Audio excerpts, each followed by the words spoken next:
Hi knitting friends, Shaina here.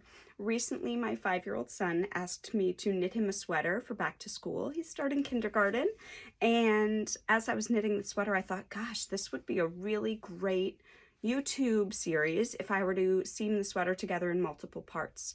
So that's just what I did for you. You'll see I have 4 parts to this seaming series, one for the shoulders, one for the set-in sleeves, one for sewing the side-in sleeve, and the last one for setting in a hood and weaving in tails. So I've got a lot of different seams covered here for you, and if you follow along with the videos and you've made sweaters like this and you want to try to seam them together, I think you'll be very successful. Happy knitting! The first part of the series we're going to focus on seaming the shoulders and talking a little bit about supplies. First supply that I love is the chibi needle from Clover. Often it comes in this cool little tube. It's a bent tip, large eye, blunt tapestry needle. And the reason the bent tip is nice if you don't have one of these is because it really scoops. It acts like a shovel. It really scoops into the fabric to help you pick up your stitches. So I'd highly recommend one of these if you've struggled with finishing before, feeling like you just can't get the stitches. Try adjusting your needle. You'll need a scissors, of course. And then one thing that I use occasionally when I'm seaming, and I'll be using it a little bit here, is a contrasting yarn that's skinnier and stronger than my working yarn. Sometimes our knitting yarns are not very strong. If you try to tug it, it'll split apart. Sometimes they're thick and thin. In this case, this yarn is just really thick. It's a bulky weight, and I would like to avoid bulky seams at the set-in sleeve, so I'm going to use this fingering weight here when I do my set-in sleeves, side, and sleeve seams. For the shoulders, since I just have these couple stitches here on each shoulder, I'll use the working yarn. But again, for the other parts of the sweater, you'll see me using this. And again, this is just a fingering weight, strong yarn. If you have a needlepoint yarn shop near you, you can even go pick up needlepoint yarn. They're meant to be stitched. Sometimes our knitting yarns are not meant to be stitched repeatedly, and that's why I end up choosing a contrasting yarn for many projects. Okay, so the first step in working a mattress stitch seam is laying your pieces so that the right side is out. So right now you can see I've got the front of my sweater, the outside of my sweater showing. This seems counterintuitive if you've ever sewn things. Usually when you sew fabric, you put the right sides together and you sew a seam on the back. Here we want to see what we're doing through every step of the process for mattress stitch. So I'm going to thread my yarn on the tapestry needle. My little shortcut here, I fold the yarn in half and then push that through the tapestry needle head. I find that if I try to push the end through, sometimes it frays and it's hard to get everything through. So that little folding technique can help you get threaded much more quickly. All right, as we work mattress stitch, you'll notice there are two different options for how your stitches are sitting. Either you have a bound off edge where your stitches sit upright like this, either as a little letter V, or an upside down V or A here, or on the side of your work, we'll have where you have a row, we have these little bars inside of the V. So I'll show you in the middle of the work right here. So we either have a V or an A, and then inside of those stitches, we end up with these little bars, or like belly buttons of a stitch. That's what we're going to be picking up whenever we encounter rows, are these little belly buttons that lay between the stitches. And whenever we encounter stitches, we're either going to be picking up an A or a V. Alrighty, let's begin. So the first step to sewing a shoulder seam is connecting the two pieces.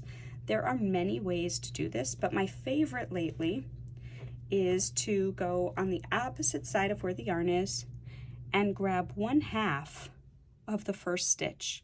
If you're starting off on the lower edge, that's going to be the stitch pointing upwards like a little letter A, and you're going to bring the yarn through. So that's just half of a stitch.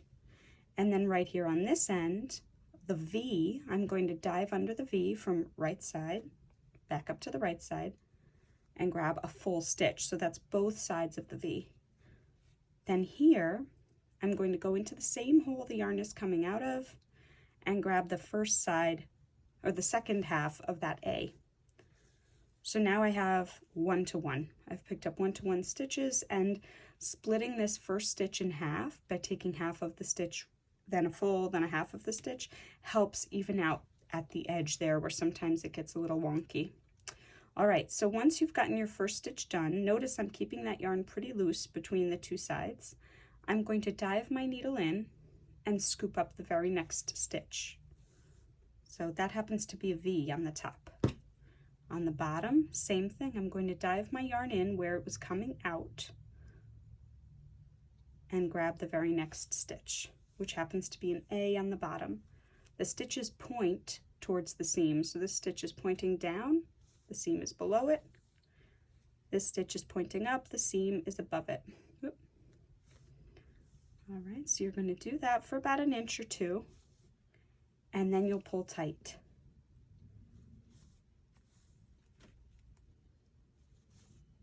Okay, here's the shoulder. So I've gone about an inch, inch and a half. You can see how loose it is, and it almost looks like these are just elongated versions of these stitches. I'm going to pull tight. Here at the edge, I have a little pull, so I'm just going to pull that a little tighter there. Great. Once you've started the seam, after you've pulled it, you can loosen up that very last stitch so that you have a sense of where you're going. So right here, going into the very next stitch. Now my yarn is on the top, so I'll go to the bottom, etc. I am right-handed, so I'm going from right to left as I seam here. If you are left-handed, you would go from left to right. You'll notice for the shoulder, I started on the outside edge and I'm working my way in.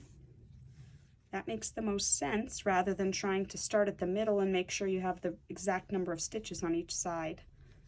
Here you keep seaming until basically you run out of stitches on the front. One stitch after another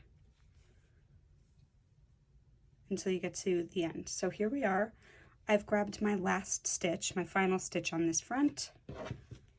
I'm going to pull the yarn tight, and that's that seam finished. I don't do anything right now with the yarn. First of all, I don't love weaving in tails. It just is tedious to me, so I like to save that till the end. And second of all, like if I realize there's an issue with the pattern and I need to undo the front, maybe I've knitted this piece too long, something or other, it's better not to have the ends woven until you know that the whole sweater works out.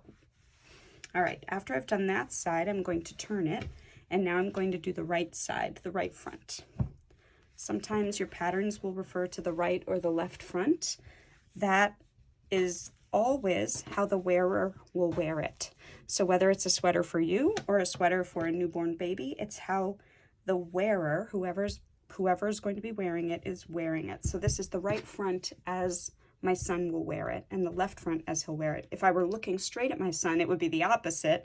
But in patterns, it would look like this was the left and that was the right, but it's as the person wears it. All right, so now I'm going to start this corner the same way. My yarn is up on the top, so I'm going to start on the bottom with a half of a stitch, and I'm picking up the A's from here, and then one full stitch of V from right here, and then pick up the remaining half of that A, just to start the corner off. And again, there are multiple ways to do that. This little edge is going to be covered up by the sleeve seam anyway, by the sleeve cap, so don't stress it too much what your edge looks like, because it's going in the seam. That is one of the reasons I love making seamed projects. My edges are not always so neat, so that edge always gets tucked away and nobody knows that I'm sort of a sloppy knitter, except all of you now that are watching. All right, so here we go. Every so often you pull tight, and then you loosen up the last stitch and carry on with the seam.